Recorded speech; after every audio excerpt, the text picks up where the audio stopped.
بسم اللہ الرحمن الرحیم۔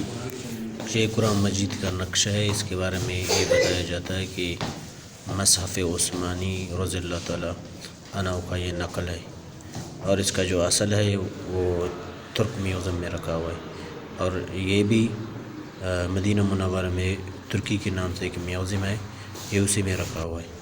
باقی ترک میوزیم ترکی میں اس میں اس کا اصل رکھا ہوا ہے۔ اس کے علاوہ یہ کچھ پتھر ہے جن کے اوپر قرآن مجید کی آیات وغیرہ نقش کی گئی ہے، اور یہ بھی قدیمی ہے، اور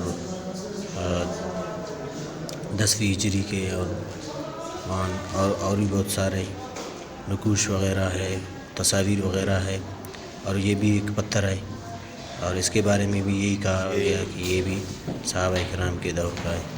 اس میں اور بہت ساری چیزیں، یہ بھی کلمہ شریف ہے، یہ بھی بہت پرانا ہے، انیس صلی اللہ علیہ وسلم کے دور کا ہے، یہاں پہ جو کہ لکھا ہوا ہے، پتھر میں تراشا گیا ہے۔ اس کے علاوہ یہ بھی ایک پتھر ہے، اس کے بارے میں نقش من القرن الثانی